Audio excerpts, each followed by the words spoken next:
Hey, welcome. We're getting ready for the Scandi Bloom Cowl Knit Along. I'm Jana with Purl Together, and I'm co-hosting this knit along with Heather from Sew Happy Jane, SEWHappyJane.com. Heather has some fantastic yarn kits that she's put together for this cowl knit along, and it's also her pattern design. All of the links and everything you need to know is down below in the video description, but before we cast on next Tuesday, we need to swatch. So you get to listen to me rant for a minute about swatching and why this is important. I know that it's a cowl, so it's not going to be like a form-fitting sweater or a sock, but it's still important to swatch if you want to make sure you have enough yarn, particularly for if you're knitting the DK version. So your yardage is going to be a little close, quite a lot closer actually, for the kits that come in DKs, particularly if you're doing the mini kit with the contrasting, or the main color, and then with the minis, the kits from Heather, or knitting from Stash even. You need to know that you are on gauge and that the yardage is going to work out so you don't run short. It's less of an issue with the fingering weight because you're only using like 50 to 60 grams, I believe, of either color, the main or the contrasting color. So the gauge is somewhat less important for the fingering versions. However, if you want the fabric to be nice and you want it to look good and you don't want to have like this big holey fabric where you can see the floats behind with the color work, then you want to swatch. You really do. You want to swatch and make sure that the fabric is turning out the way you want it to look and that, you don't have holes, because you do have floats that you're carrying across the back. Not a lot. I mean, they're not big, long floats, right? Because I'm going to show you how to do that in some technique videos. But you do want to make sure that you're getting the gauge that the pattern recommends and that it's that it looks the way you want, it feels the way you want. So the other thing is that you'll potentially have a different needle size required for the colorwork section here compared to the stripes. I did, and Heather did too, the designer of the pattern, as well as the yarn dyer. She's brilliant. But anyway, she ended up having a difference of 2 needle sizes between the colorwork and the stripes. I was only 1 needle size different. So there's several things I'm going to talk about here besides the need to swatch. So what you're going to want to do is cast on using my special, you can cast on using a provisional cast on, just like we're going to do for the actual cowl. But if you're not sure how to do that, it's okay. You can cast on using a swatching specific cast on, which I'll put a link for that video in the right-hand corner of this window and also down below in the video description. And that, if you'll notice, makes this nifty little thing that kind of looks like a provisional cast on, but it's not. You can also just go ahead and do a provisional cast on for your swatch. But the point is that when people cast on using a long tail cast on or a knitted cast on, cable cast on, any of those other things, it does distort the stitches somewhat. It's not actually representational of if you just took a biscuit cutter and boom, right? And then they took that fabric out. It's not actually the same. So I would encourage you to either use a provisional cast on or the swatching cast on that I recommend. I chose to go ahead and knit a mini tube, right? Like a mini cowl. So what I did was I cast on 80 stitches and then I just knitted round and round as if it were a mini cowl. But I went ahead and knitted a little tube because I felt that that was representative. And also, you can do the speed swatch, and I have a video for that where you're knitting color work and then you get to the end here and you just do this big long float around the back and then keep knitting across, big long float around the back and knit across. You totally can do that with this. I didn't like that just because it was a lot to manage with 2 colors and messing about, and the ends, of course, will kind of start to come apart.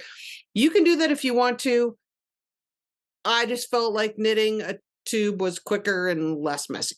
So, but you do you. Both methods are certainly effective and will give you a big enough area that you can measure your gauge over more than one spot. You want to be able to measure your gauge and, average that out in 3 or 4 places. Now, the issue is a lot of people use their little gauge knit check gauge swatch thing like this, and they put it up there and they count 1 inch or count 2 inches. Really what you need to do, I mean, the little window thing is fine to verify, but what I really prefer to do, and I've mentioned this in a different video, is use the ruler and actually measure starting. Make sure you're not starting at the end here. You're starting where the inches begin, and actually measure all the way across. Keep counting until you end up with a whole stitch on a whole inch. Now, the reason for that is then you can divide that out and it will become more accurate for you to actually know what you're dealing with, rather than trying to figure out, okay, let's see, I have 8.5 or 8.25 stitches per inch. So 8.5 stitches per inch is actually 17 stitches over the course of 2 inches, or 34 over 4 inches, or 10 centimeters. But if you only look at 1 inch and you're trying to measure half and quarter stitches, that's not really very feasible. What you need to do is actually measure from the beginning of an inch to the end of a span, where it works out to a whole stitch ending at a whole inch. Then divide that out and get a more accurate assessment of what are your stitches per inch. I hope that makes sense. And then what I did on this was I knitted what I thought was a proper needle size, and I went through the chart one time, all 22 rows, just one time.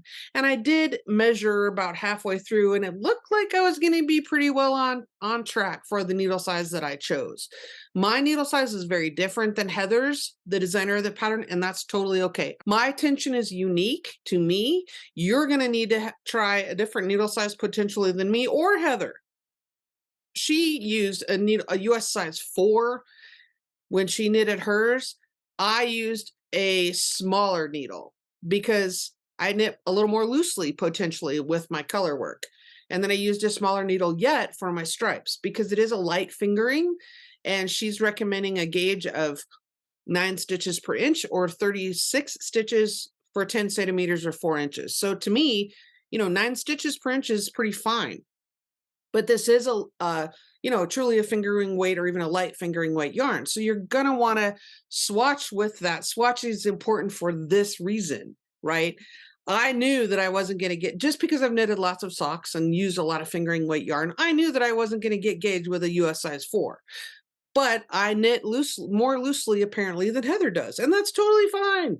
So you might need to fuss around, you might need to, like what I had to do on the stripes is I knitted like 2 or 3 stripes, and I'm like, wow, that's not working very well.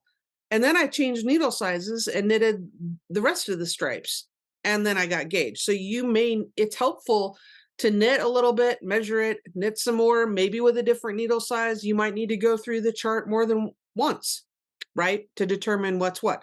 You could knit through the chart with one needle size, then put a marker here, or like a, one of those pear-shaped hook, snappy safety pin looking things, or one of these, and then know that you started with this X needle size, knit another row chart, knit another full chart repeat with your new needle size, and then till you get it right. The point of this is that it will help you in the end. You can go ahead and wash and block your swatch. If you need to use the yarn in your swatch, if you're knitting the DK and you're playing yarn chicken and it's a little close, it's okay. Take it out and use it. It's fine. It's fine. People ask me all the time, can I use yarn that's already been blocked? Sure. It's not a crisis. Go ahead and do it. If you're playing yarn chicken and you need it, then absolutely do it. Chances are you're going to be at the stripey section at the end when you realize you need a little bit more yarn, and that's okay. Go for it. Okay, so that's my rant on swatching. You're definitely going to want to do it, and that is why. I'm going to hang on to this, and I probably won't need it for extra yarn, but it's also a good record. I can also put this in my notes, and if I ever want to make this cowl for someone else or make it again because it's awesome, and I know that I'm using a 2-ply fingering, I'll have notes, and I'll know what yarn and needle size combination I used to get gauge. So having more information and saving that information is always fantastic.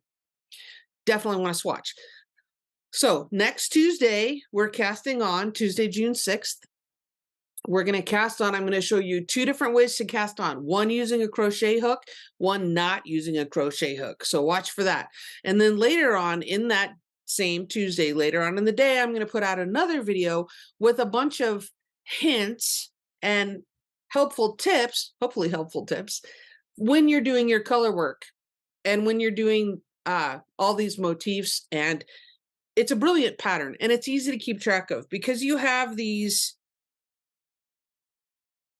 lines, these vertical lines here. They're almost like really good bookmarks, right? So a lot of people like to put stitch markers at the end of the chart repeats.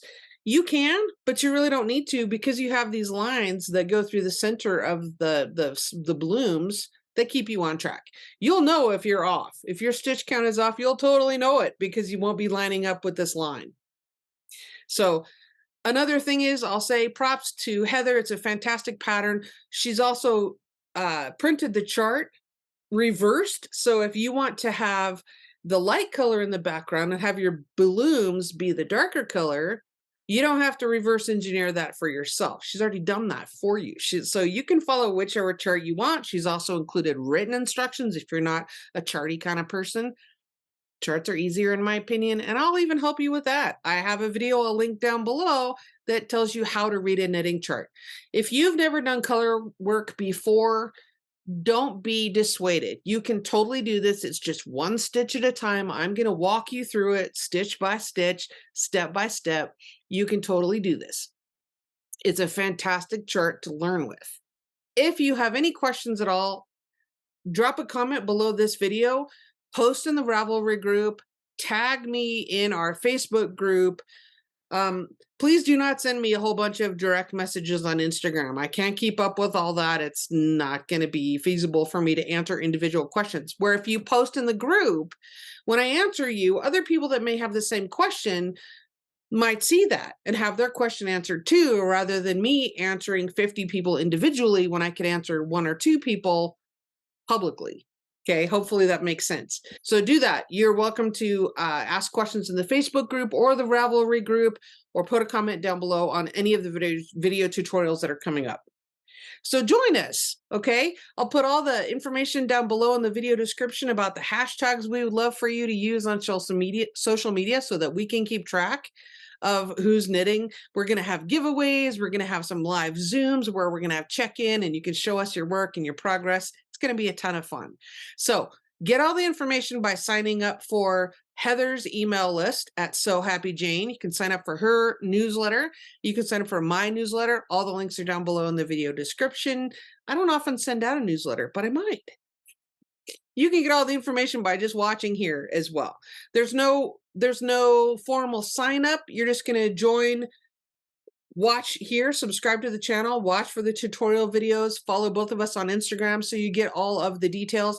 And then you can join up also if you'd like on the Ravelry, Purl Together Ravelry group and the Purl Together Facebook group. All the information will be posted in all of those places. So welcome. Knit yourself a swatch this weekend and tag us and show us what you've got going. I'd love to see the yarn you're using. All right, take care and have a fantastic weekend.